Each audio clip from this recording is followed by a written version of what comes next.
No niin, tutkitaanpas vähän tätä Mitsurunnerin asennusta. Tässähän on LN25 pumppu Mitsubishi Electriciltä. Otetaan sitä vähän auki.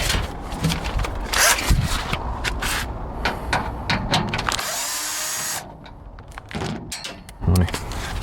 Kätevää yhdellä kädellä.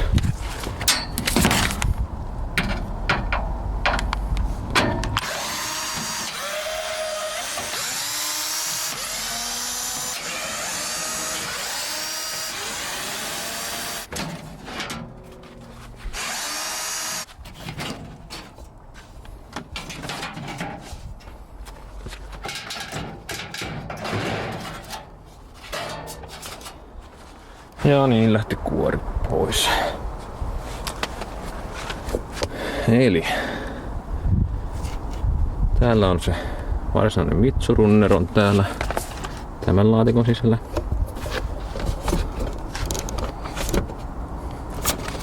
Lähteekö käsin auki?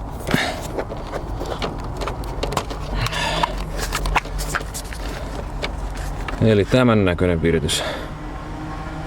Siellä on Sonyn matkapuhelimen virtalähde kautta laaturi, rele ja alta löytyy se Vemos D1. Tää on vähän tämmönen, mulla on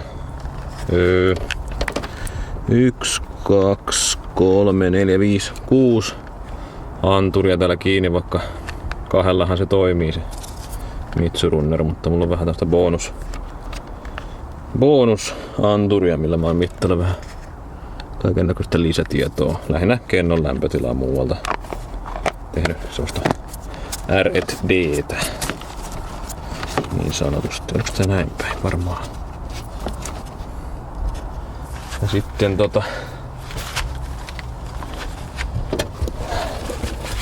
taas täältä vielä. Ei sinne mahdukaan. No, en avaa sitten. Mutta sitten katsotaan näitä kennojen paikkoja, eli siis kennoanturien paikkoja. Eli tää on toi alkuperäinen yläanturi. Muista millä nimellä tää on siellä laitteella, mutta mä oon samaan putkeen pätkään laittanut oman ton Mitsurunnerin anturi. Kahdella nippusiteellä kiinni tuohon yläputkeen. Sillä että sen anturin niinku tuossa sormen näyttää missä se anturin pää on. Tuolta taitaa tää mikä kotelointi tässä nyt onko. Se loppuu niinku tonne suurin piirtein. Täällä on hyvä paikka anturi. Tosin itse on sitten vielä etsinyt tätä vielä vähän paremman paikan, mutta se on se mitä hankala asentaa, että sitä ei varsinaisesti suosittele, jos ei ole varmasti tekemässä. Tietämässä mitä on tekemässä. Sitten tosiaan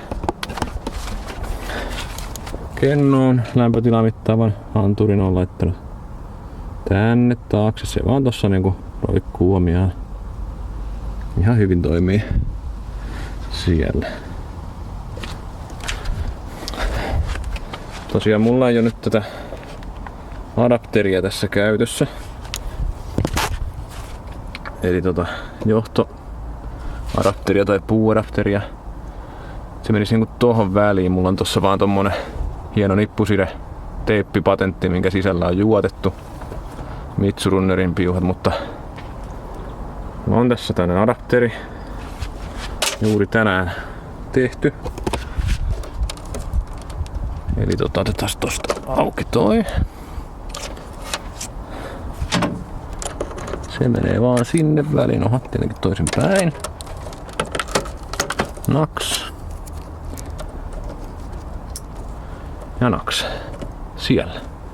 Sitten tämä johto tulisi sitten tänne Mitsurunnerille tästä näin. Se voi olla täällä laitteen sisällä. Todennut itse sen siellä hyväksi tai sitten se voi viedä täältä jonnekin muualle, jos on joku sopiva paikka laitteen ulkopuolella. Siihen se joka tapauksessa menee mukavasti. Ja tosiaan itse on ottanut noin sähköt tolle Mitsurunnerille, tosta tulee 230 volttia. On täältä niinku vakoliittimillä haarottanut tosta itse pumpun sähkön syötöstä sinne. Ja nyt jaksaa avata sitten, sori vaan. Siinä Mitsu Runner.